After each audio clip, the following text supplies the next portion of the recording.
Na coluna de Direito de hoje, a gente vai falar sobre assédio moral no ambiente de trabalho. Aqui conosco, o advogado Paulo Vitor Souto. Boa noite, Paulo. Boa noite, Linda. Boa noite, telespectador. Bom, para começar, para começo de história, eu queria que você explicasse para a gente o que caracteriza assédio moral no ambiente de trabalho. Linda, são diversas condutas que podem ser já um assédio moral, mas a principal característica de um assédio moral propriamente dito é a conduta reiterada, é a constância, é aquela questão, digamos que um empregador ou outras pessoas podem ficar batendo no martelo e realmente tentando diminuir os empregados ou os colegas. Esse tipo de circunstância é o que caracteriza o assédio moral, que normalmente se diferencia do dano moral pela constância. Repito, sim, o dano moral, uma simples conduta por si só pode acarretar essa questão do dano moral, mas o assédio em si, ele é caracterizado pela repetição das condutas. Bom, a gente foi às ruas aqui de João Pessoa saber se as pessoas, se alguém já sofreu assédio moral no ambiente de trabalho, se as pessoas têm noção do que é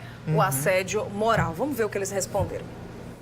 Tinha uma chefe que, quando eu saía da minha sala, ela fazia que era minha amiga, e eu, por confiar nela, né, por um negócio de trabalho, deixava minhas coisas pessoais, até inclusive em relação ao nosso trabalho que eu tinha que fazer no meu computador, na minha mesa, e ela ia e mexia sem eu saber. Mexia nas minhas coisas. Ela uma vez pegou a foto do meu filho que eu tinha no meu armário, colado, que às vezes, saudade do meu filho, eu ficava cheirando a foto, conversava com meu filho. Ela pegou, tirou, rasgou e jogou no lixo. Aí, quando eu cheguei no outro dia que eu percebi, né, fui me informar, aí ela fez, poxa, mostrou solícita também, né, preocupada, começou a procurar comigo a foto, só que tinha sido ela que tinha feito isso, que ela disse que não suportava ver eu cheirando meu filho, beijando meu filho, enfim, fingimento, falsa, né. Tinha me separado do meu esposo, aí o meu chefe ficou dando em cima de mim, querendo sair comigo, mas assim, eu não concordei, eu me senti assim mal, né. Eu tinha medo de perder o emprego, que é o caso de várias mulheres, né? Ele mandava fazer as coisas, ficava olhando horário de almoço, horário de ir ao banheiro, enfim, reclamava de tudo. Ameaçava? Ameaçava também. Me senti inferior porque quando a gente depende das pessoas para o trabalho, a gente se sente mínimo, né? Pequeno, né? Diante da sociedade.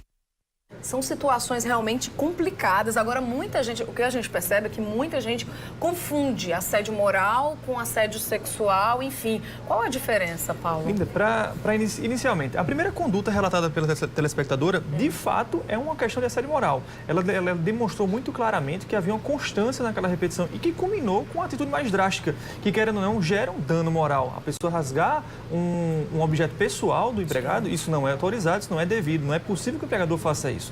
A segunda conduta em si pode ser um misto de assédio moral com assédio sexual. A principal diferença do assédio sexual para o moral é que o assédio sexual ele é praticado apenas pelo empregador, em primeiro lugar. Tá. Em segundo lugar, é a questão do proveito que o empregador quer. Nesse caso, é um proveito eminentemente sexual. O assédio moral ele tem outras questões que podem se diferenciam do assédio sexual e podem representar outras circunstâncias, como bem relatado pelas pessoas. A questão da diminuição do empregado, a questão do constrangimento ao empregado, a questão de forma, repito, reiterada, que realmente visa a denigrar a imagem do empregado. Então, quais seriam aí as condutas que podem caracterizar o assédio moral? Das mais diversas possíveis. A gente nunca pode dizer que esse tipo de situação se esgota, porque não existe um rol. Mas dentre elas a gente pode citar a questão do estabelecimento de metas inatingíveis, a questão do rebaixamento de uma função propositalmente, a questão do rigor excessivo com o trabalhador, a questão da exigência de tarefas desnecessárias e exorbitantes, a ausência de atribuições de serviço também são caracterizados por assédio moral. Agora, repito, isso não pode acontecer de forma única, singular. Isso deve acontecer de forma constante, para que realmente possa configurar o assédio moral propriamente dito. E quais são as condutas que aí configuram o simples, né, entre aspas, dano moral? O dano moral por si só é caracterizado por questões pontuais. Por exemplo, a questão da anotação desabonadora, ou seja, prejudicial, preconceituosa numa carteira de trabalho. A questão de xingamentos durante uma cobrança individual em público, em eventuais reuniões da empresa, são exemplos de danos morais. Além de outros que a gente pode enumerar aqui, como reuniões em que há ofensas trocadas entre empregados, entre empregador e empregado, pode gerar, sim, dano moral no ambiente de trabalho. Algumas atitudes as pessoas desconhecem, inclusive, inclusive, que pode caracterizar o assédio moral dentro da empresa. Tem algumas atitudes que as pessoas acham normais, vamos dizer assim, e que não são. E que todo mundo precisa entender que não é. Tanto o empregador quanto o empregado. Por exemplo, a revista de trabalhadores em um ambiente de trabalho pode caracterizar, é considerado uma conduta assim, de assédio moral? Isso é um dos pontos que gera muita divergência, Linda, mas isso vai depender. Como no direito praticamente não existe uma questão exata, mas essa questão da conduta, revista íntima, em hipótese alguma, ele é autorizado, certo? Revista íntima. Mas a revista, quando ela é feita de forma indiscriminada, com vários empregados em uma rotina da empresa, não configura por si só um assédio moral ou um dano moral. Entretanto, se for direcionada a apenas o empregado X ou o empregado Y, isso sim, pelo direcionamento, pela conduta reiterada, pelas repetições, pode sim configurar um assédio moral.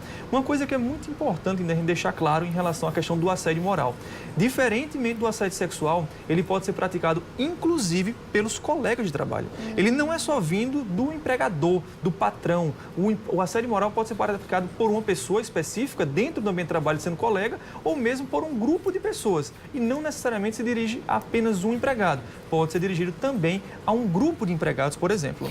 Todas as atitudes que geram um constrangimento para o trabalhador podem ser consideradas assédio moral ou depende? Depende, mas o que vai caracterizá-las de forma especial é se essa conduta realmente vier a diminuir, constranger um trabalhador e se ela realmente for repetitiva, constante. Se for pontual, como a gente mencionou no início, não se trata de um assédio moral, mas apenas de um dano moral específico caracterizado de forma individual. E como é que a empresa pode fazer, pode se portar, né, em determinadas situações para evitar, né, esse tipo de coisa, esse tipo de ação, enfim? A recomendação, Linda, para as empresas é nunca se tornar omissa, nunca deixar essa conduta ela ser praticada ao seu contragosto ou simplesmente fazer ouvir de mercador.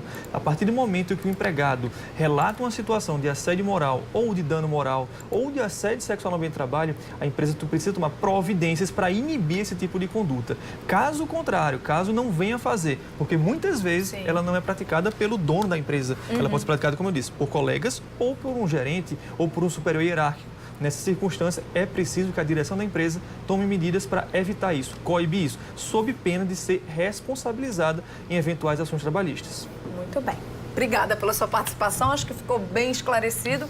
Até a próxima, viu, Paulo? Obrigado a você, Linda. Obrigado, telespectador. Boa noite para você.